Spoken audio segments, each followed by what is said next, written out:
Subscribe and press the bell icon to never miss a video from 2IITians. Suppose you drop a die at random on a rectangular region. What is the probability that it will land inside the circle with diameter 1 meter? तो ये circle है और ये rectangular region है, ये already सब कुछ आपको दिया हुआ है यहाँ पर। सबसे पहले तो मैं कहूंगा कि डायमीटर 1 मीटर है, since diameter is equal to 1 metre, therefore radius is equal to 1/2 metre. ये तो हम लोग जानते हैं कि डायमीटर का आधा रेडियस होता है, तो r is equal to 1/2 metre. ये लिख लिया हम लोगों ने। अब एक बेसिक बात लिखेंगे कि कैसे हम लोग प्रोबेबिलिटी को एरिया से रिलेट कर रहे हैं, है ना। तो लिखिए, ये चीज इंपॉर्टेंट है, लिखना चाहिए आपको एरिया वाले सवाल में। हालांकि चलिए वो पढ़ के बता देता हूं। एनसीईआरटी क्या कह रही है, बहुत ही घटिया बात बोल रही है कि इस क्वेश्चन में स्टार लगा हुआ है और ये कह रही है not from the examination point of view. मतलब ये क्वेश्चन शायद एग्जाम में नहीं आएगा, ये या एरिया बेस्ड क्वेश्चन नहीं आएगा, बट फिर भी बहुत अच्छी बात है और हमें सीखना चाहिए। केवल क्लास 10th ही नहीं पढ़ना, आगे बहुत सारी क्लासेस पढ़नी है, बहुत सारे एग्जाम देने हैं, तो ये अच्छा कॉन्सेप्ट है, सीख लीजिए। और मैं लिखूंगा कि कैसे हम लोग एरिया से प्रोबेबिलिटी को रिलेट कर रहे हैं। The die is equally likely to fall anywhere on the rectangular region, है ना भाई, कहीं भी गिर सकता है। आपकी बुक में एक हेलीकॉप्टर वाला भी इसी तरह का सवाल है, तो हम लोग क्या कहेंगे, so the probability will depend on the area. ठीक, अब हम लोग क्या लिखेंगे, एरिया ऑफ सर्कल, है ना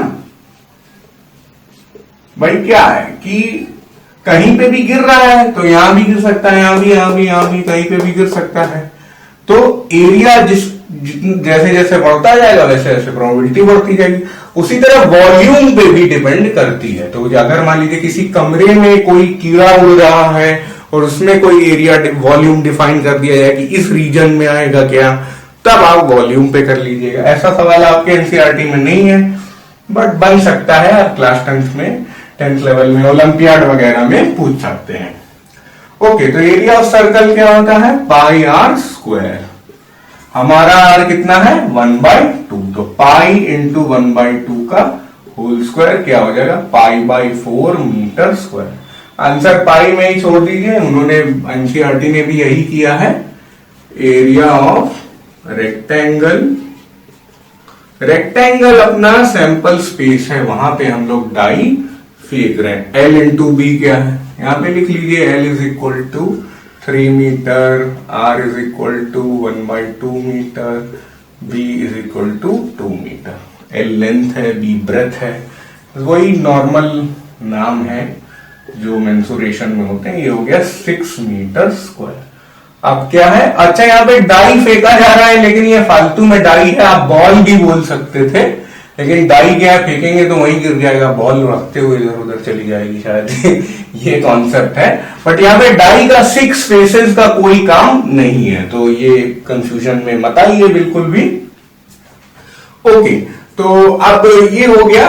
और probability the die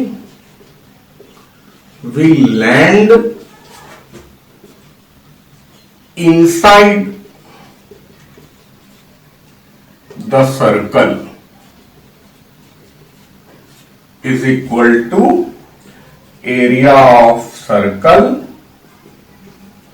divided by area of rectangle।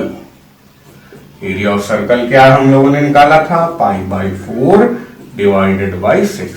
अब पाई बाई 4 डिवाइडेड बाई 6 ये कैसे होगा, इसको 6/1 करेंगे तो इसका रेसिप्रोकल हो गए इधर आएगा, है ना, सॉरी है ना, 6/1 है तो इसका रेसिप्रोकल होके ऐसे आएगा, तो ये हो जाएगा π/4 इंटू 1/6, तो π/24 हो जाएगा। तो आंसर क्या आ जाएगा आपका π/24। प्रोबेबिलिटी की कोई यूनिट नहीं होती है, इसलिए हम लोग π/24 पर ही रुक जाएंगे। हल्का सा छुप रहा है यहां पर π/24। ओके, तो यही अपना आंसर है। आप 3.14 या 22/7 के चक्कर में मत पड़िए। This is done.